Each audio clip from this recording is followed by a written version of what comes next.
أشرقت نفسي بنور من فؤادي حينما رددت يا رب العباد وانتشت روحي وصار الدمع. الحمد لله نحمده ونستعينه ونستغفره ونؤمن به ونتوكل عليه ونعوذ بالله من شرور أنفسنا ومن سيئات أعمالنا. من يهده الله فلا مضل له ومن يضلله فلا هادي له.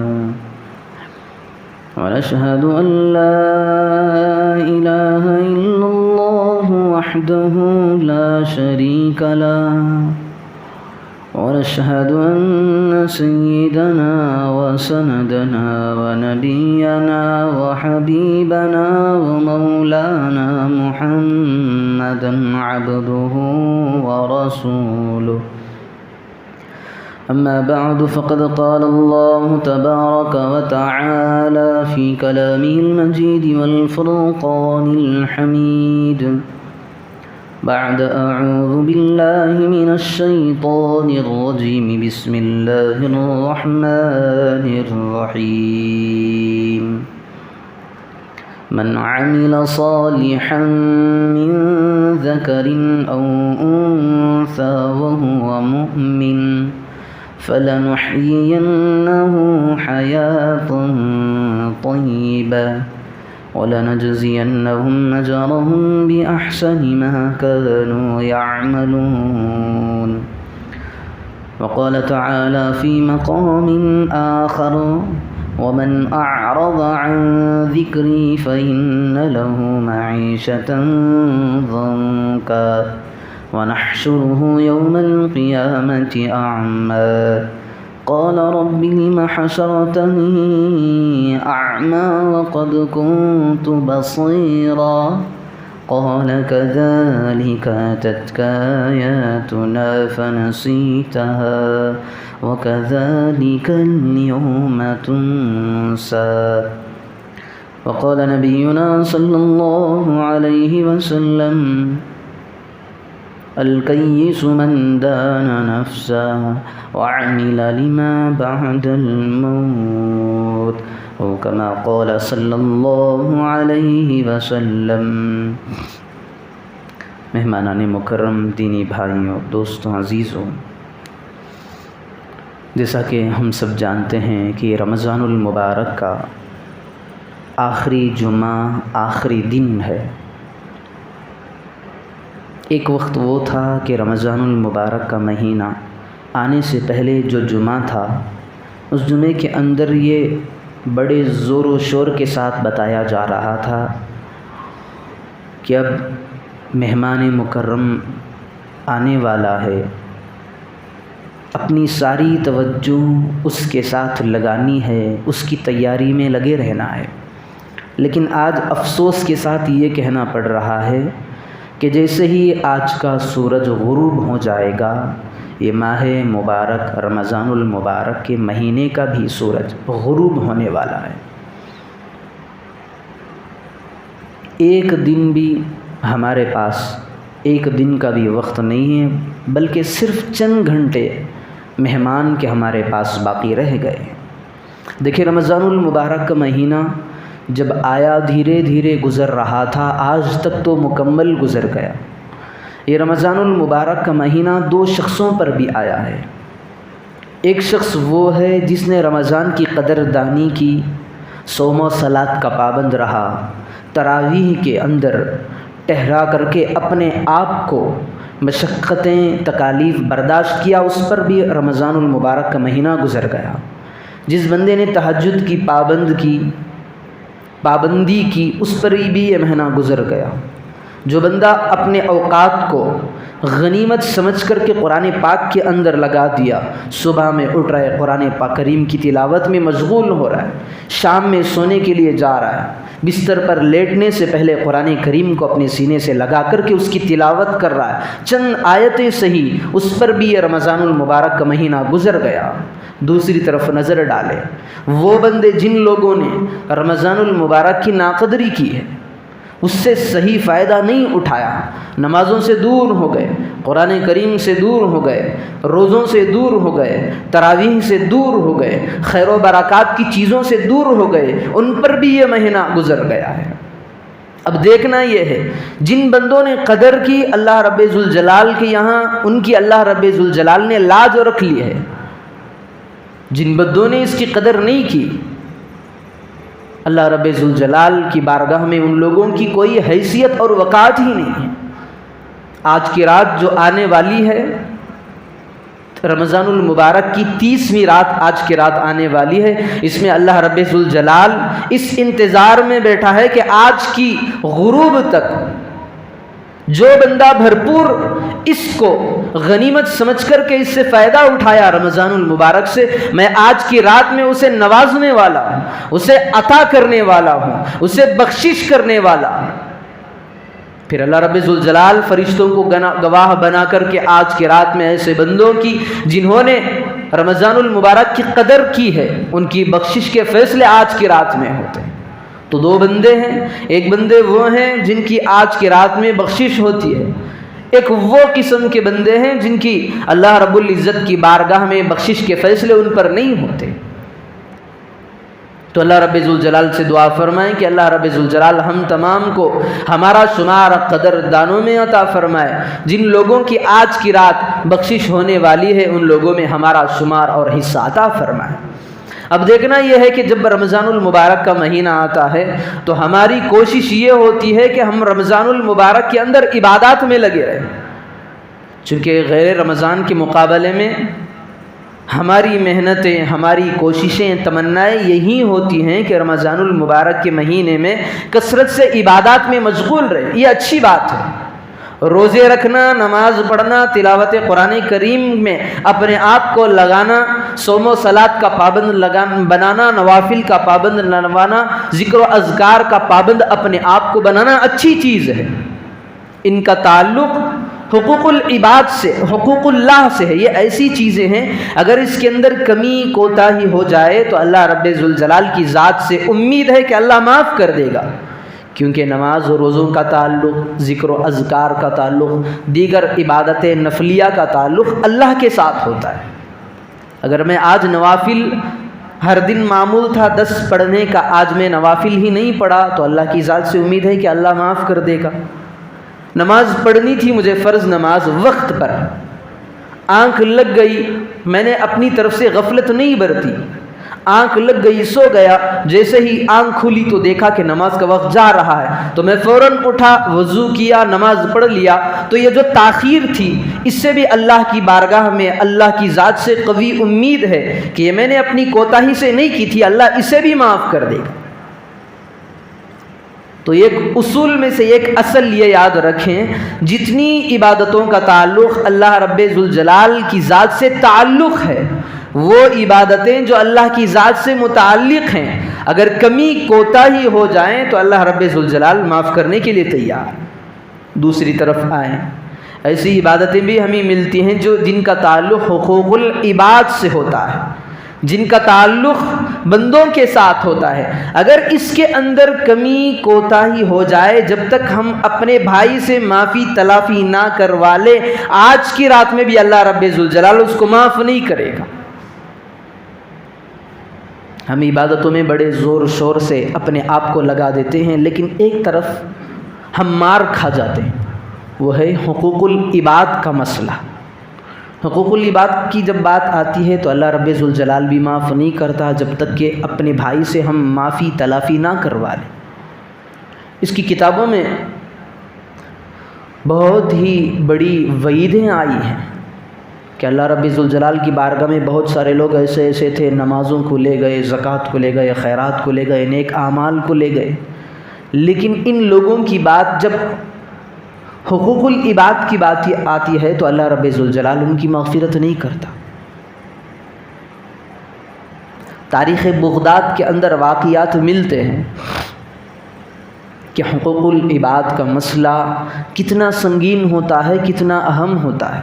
ہمارے یہاں سب سے بڑی کمی یہی ہے کہ ہم اصل عبادت کو تو ہم نماز وغیرہ کو جان لیتے ہیں، لیکن حقوق العباد کے مسئلے کو ہم نے مسئلہ ہی نہیں سمجھا۔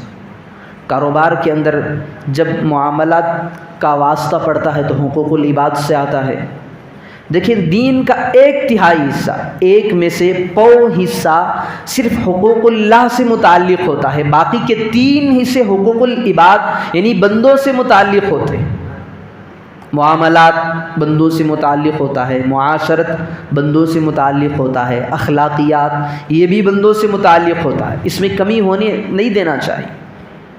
تاریخ بغداد نامی کتاب ہے، اس کے اندر لکھا ہے کہ جو بندہ حقوق العباد کے ساتھ ساتھ حقوق العباد پر بھی اس کی نظر ہوتی ہے کہ کسی کا حق میں نہ دباؤں، جان کر یا انجانے میں نہ دباؤں، تو اللہ رب ذوالجلال ان دونوں کی پابندی یعنی حقوق العباد کی پابندی، حقوق اللہ کی پابندی، دونوں کی پابندی کی وجہ سے اللہ رب ذوالجلال اللہ کی بارگاہ میں اللہ اسے بخشش کے پروانے کر دیتا ہے، پھر لوگوں میں اس کی مقبولیت عطا کرتا ہے۔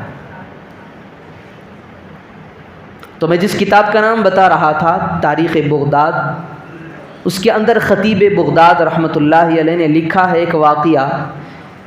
امام ابن سیرین رحمۃ اللہ علیہ کے سلسلے میں ایک واقعہ لکھا ہے کہ امام ابن سیرین رحمۃ اللہ علیہ نے ایک مرتبہ 40,000 دینار کا زیتون کا تیل خریدا۔ 10 روپے، 100 روپے، 50 روپے کی بات نہیں ہے، 40,000 دینار کا تیل انہوں نے خریدا۔ ہم اندازہ لگا سکتے ہیں کہ کتنا بڑے روپیوں کا کتنا بڑا تیل ہوگا۔ تیل کا ٹین خریدا انہوں نے، 40,000 دینار لے کر کے زیتون کا تیل لیا تھا۔ ابھی لے کر کے کچھ دن گزرے تھے، 1، 2 یا 3 دن، گھر کے اندر کے چوہوں میں سے ایک چوہا آیا اور اس تیل کے ڈبے کے اندر گر گیا۔ جب کوئی چیز جاندار چیز یعنی چوہا وغیرہ موٹی سی چیز اگر اس کے اندر گر کر کے پڑ جاتی ہے اور پھول کر پھٹ جاتی ہے تو سارا کا سارا جو سامان تھا وہ سارا تباہ اور ختم ہو گیا۔ اب تیل کے اندر آ کر کے وہ چوہا پڑ گیا، اب اس کے اندر باس بدبو آنا شروع ہو جاتی ہے۔ اب جیسے ہی یہ چوہا پڑا، معلوم ہوا ابن سیرین رحمۃ اللہ علیہ کو اس کے اندر میرے تیل کے ڈبے کے اندر چوہا گر پڑا ہے، اور تیل بھی معمولی نہیں تھا، زیتون کا تیل ہے، اور اس پر جو انہوں نے رقم لگائی ہے وہ بھی 40,000 دینار کی۔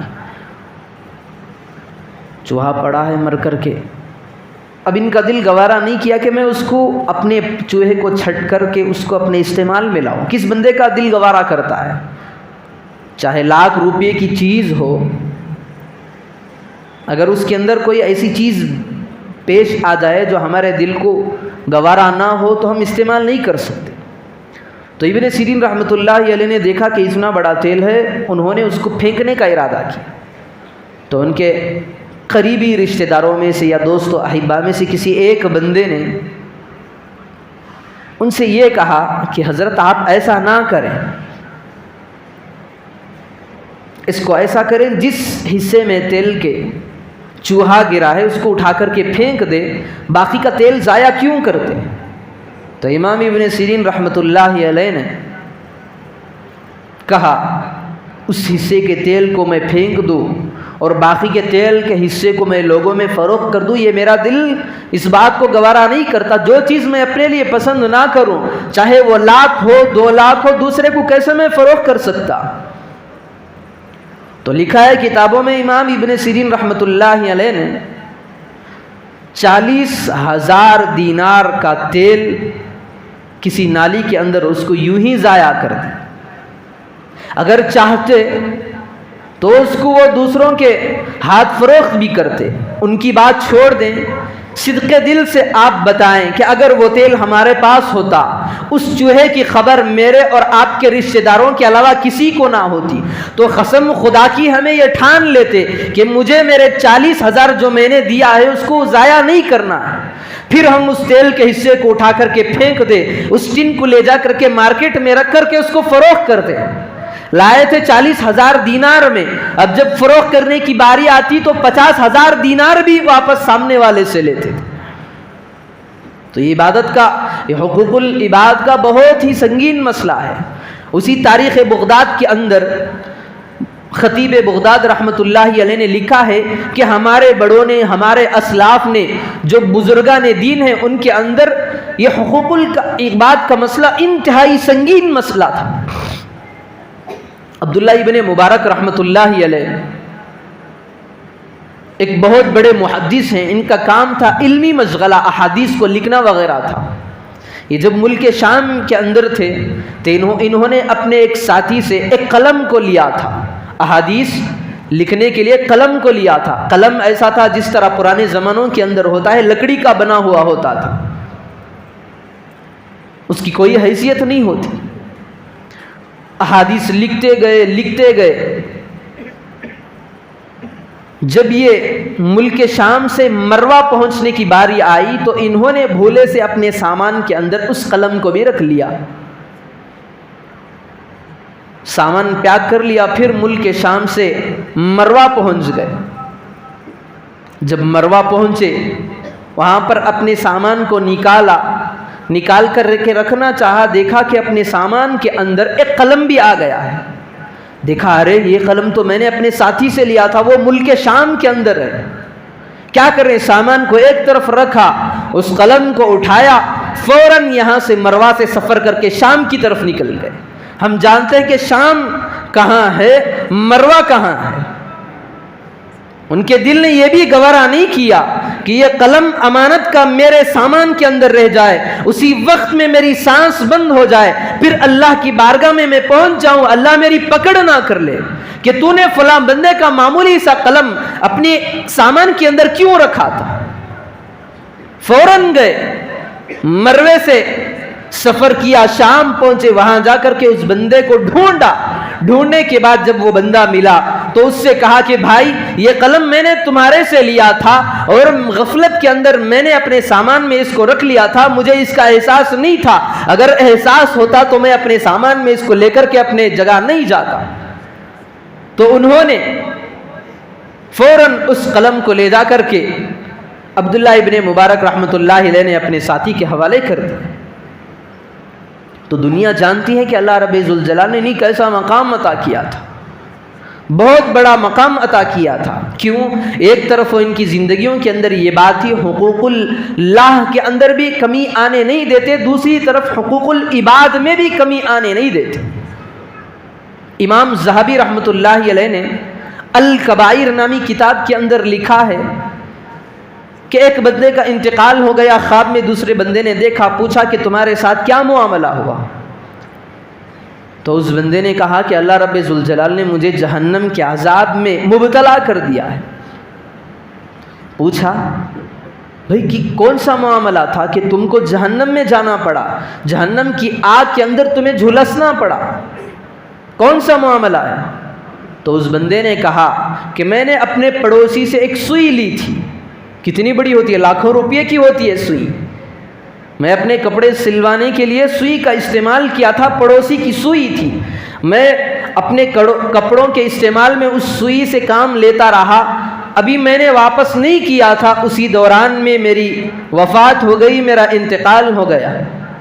تو اللہ رب ذوالجلال نے میری پکڑ کر لی کہ تو نے اپنے پڑوسی سے لی ہوئی سوئی کو واپس کیوں نہیں لوٹایا.